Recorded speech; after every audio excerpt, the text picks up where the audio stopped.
Good morning Mangalamkuzhi Ali MLA. ഇതിൽ നമുക്ക് ആ സാജിദയുടെ കുടുംബത്തിനെ ഇപ്പോൾ ആരും ഇല്ലാത്തൊരവസ്ഥയാണ്. നമുക്ക് ആ കുട്ടിയുടെ ചികിത്സ ഏറ്റെടുക്കേണ്ടതുണ്ട്. അപ്പം ഈ ഉമ്മയുടെ കാര്യം ഏറ്റെടുക്കേണ്ടതുണ്ട്. നമുക്കൊന്ന് ഇടപെടാൻ പറ്റുമല്ലോ അല്ലേ? അല്ല, അതിലൊരു സംശയമില്ല. ഇപ്പം വളരെ ഭംഗിയായിട്ട് അതിന്റെ ട്രീറ്റ്മെന്റ് നടക്കുന്നുണ്ട് കോയമ്പത്തൂർ ഗവൺമെന്റ് ഹോസ്പിറ്റലിൽ. അവര് ഒരു രോഗിക്ക് അവിടുന്ന് മാറണം എന്ന് ആവശ്യപ്പെട്ടിട്ടുണ്ട്. അപ്പൊ അത് കളക്ടറുമായി സംസാരിച്ച് അതിന്റെ ഒരു അറേഞ്ച്മെന്റ് ഉണ്ടാക്കുന്നുണ്ട്. ആ ഈ കുട്ടി ഇപ്പോൾ തിരക്കേടില്ലാത്ത പിന്നെ വളരെ ബെറ്റർ ആണ്. അവിടെ അഡ്മിറ്റ് ചെയ്തതിനേക്കാൾ എത്ര ബെറ്റർ ആയിട്ടുണ്ട്. നല്ല രീതിയിൽ മുന്നോട്ട് പോകുന്നുണ്ട്. പിന്നെ പ്രശ്നങ്ങളൊന്നും ഇല്ല. ഓക്കെ. അപ്പൊ ആ കുടുംബത്തെ എനിക്കൊന്ന് KMCC അടക്കം ആ കുടുംബത്തെ ചേർത്ത് പിടിക്കാൻ രംഗത്ത് വന്നിട്ടുണ്ടെന്ന് തോന്നുന്നു അല്ലേ? ഇല്ല, പിന്നെ അവിടെയുള്ള എല്ലാ കാര്യങ്ങളും വളരെ ഗംഭീരമായിട്ട് നടക്കുന്നുണ്ട്. ഇപ്പൊ ആസിറ്റീസ് പിന്നെ പ്രശ്നങ്ങളൊന്നും ഇല്ലാത്ത രീതിയിൽ തന്നെ മുന്നോട്ട് പോകുന്നുണ്ട്. നമ്മുടെ ആ സ്കൂളിലെ ഇനിയിപ്പോൾ 5 അധ്യാപകർ വേണം. ഉടനെ അധ്യാപക നിയമനം നടന്നെങ്കിൽ മാത്രമേ ഇനിയിപ്പോൾ പുതിയതായിട്ട് കുട്ടികളെ ചേർക്കാനും ഒക്കെ പോകണം അല്ലേ?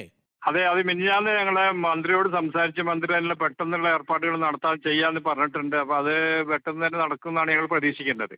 അത് മാത്രമല്ല, അവിടെ പഞ്ചായത്ത് ആ സ്കൂൾ തന്നെ ഏറ്റെടുത്ത് അതൊന്ന് റിനോവേറ്റ് ചെയ്യാൻ പോവുകയാണ്. കാരണം ആ പഴയ ഒരു ലുക്ക് കെട്ടും മട്ടും ഒക്കെ ഒന്ന് മാറ്റിയിട്ട് ഒരു പുതിയ രൂപത്തിലേക്ക് മാറ്റിയിട്ടില്ലെങ്കിൽ ആ കുട്ടികൾ വീണ്ടും അവിടെ പഠിക്കേണ്ടതാണ്. ആ പഴയ ഓർമ്മകളൊക്കെ പിന്നെ ഇത് വരും. അവർക്കൊരു കൗൺസിലിംഗ് നടക്കുന്നുണ്ട്. അതിനുള്ള ഏർപ്പാടുകൾ നടത്തിക്കൊണ്ടിരിക്കുന്നുണ്ട്.